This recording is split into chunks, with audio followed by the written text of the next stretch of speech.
Their numbers continue to grow, and they've infiltrated the Canadian government on several levels. Many Americans assume that all is peaceful and well with their northern neighbor. But security experts here warn that by welcoming radical Islamists, Canada now presents a danger to the United States. Terrorism expert David Harris, who worked for CSIS, Canada's spy agency, told us a major attack on the United States by Muslim extremists based in Canada is only a matter of time. Many years ago, I suggested that many of the Islamist extremists might regard Canada as an aircraft carrier from which to maintain operations against the United States. Canada is becoming a foundational sort of place for Islamists of all stripes, including the Iranians, by the way. Thomas Quiggin is one of the authors of Submission, The Danger of Political Islam to Canada, with a warning to America. He says Canada is in denial over the terror threat it's created for itself and the United States. And the denier-in-chief is Prime Minister Justin Trudeau, who welcomed returning ISIS fighters back to Canada, saying they would be a powerful voice. He's actually said in our parliament, sort of like out loud on the public record, that if you were opposed to ISIS fighters returning to Canada, it is because you're Islamophobic. In other words, it's not them that's the issue, it's your opposing their return makes you Islamophobic, it makes you racist. I think there's the idea that, well, we need to welcome everyone because everyone's wonderful, so kumbaya. Toronto Sun columnist and XM Sirius Canada host Anthony Fury. Heavens, this notion that ISIS fighters are somehow deserving of kind of a respect and a cultural accommodation just as much as anyone else is nonsense. Assalamu alaikum. Hello, my friends. This is Prime Minister Trudeau sending an official greeting to Canada's annual Reviving the Islamic Spirit Convention, which he attended as a member of Parliament even after news reports the event was linked to a group that has funded Hamas.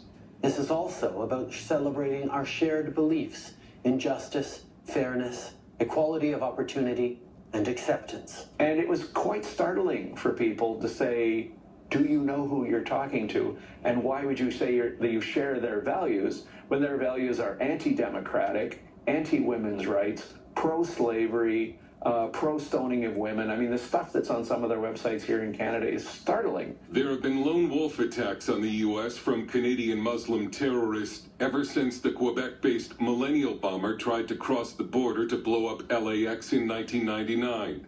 But the Islamist threat to Canada has been played down. July's attack on the Danforth in Toronto, where 2 women were gunned down and 13 injured, has been spun by the government and media as a mental health issue on the part of the gunman, even though friends of the killer said he never exhibited poor mental health. Fury accuses police of a cover-up.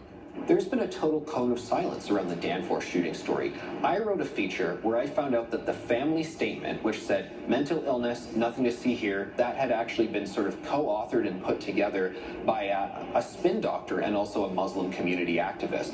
Much of Canada's mainstream media seems to stand with the Islamists. The Toronto Star announced it was no longer using the name the Islamic State because something so barbaric could not be Islamic. Parliament passed the notorious M103 anti-Islamophobia motion last year. Critics call it a government attempt to silence any criticism of Islamists in Canada. The government's welcome mat is not lost on the host of this Canadian Muslim program on the internet. Well, of course, all of us take it for granted in Canada. See, Alhamdulillah, Canada has given us his blessings. Alhamdulillah. Canada is your country. Islam is today the fastest growing religion in Canada. And Montreal-based terrorism expert Marc Labouie says the demographic change because of immigration from the Islamic world is not only profound, but dangerous. I claim that the vast majority of Sunni-based Islamic institutions in the province of Quebec and also in Canada are Islamist. Labouie says Islamists have infiltrated Canada's government and its security services, in some cases at the invitation of the government. Police forces such as Ottawa, where they have visited radical preachers in order to recruit them to join the police force at some point or another. But the Canadian government has done more than welcome dangerous Islamists. Quiggin accuses it of funding terrorism through its financial support of some Muslim groups. And if terrorists based here attack the U.S., he won't be surprised. In the past, I think Canada would have had a defense. We could say, look, we tried to get this stuff stopped, but we failed. But if it happens this time, we won't have that defense. The problem is so advanced, the government agencies in charge of our national security are so compromised that it will be very, very difficult to be able to turn things around. Dale Hurd, CBN News, reporting from Ottawa and Toronto.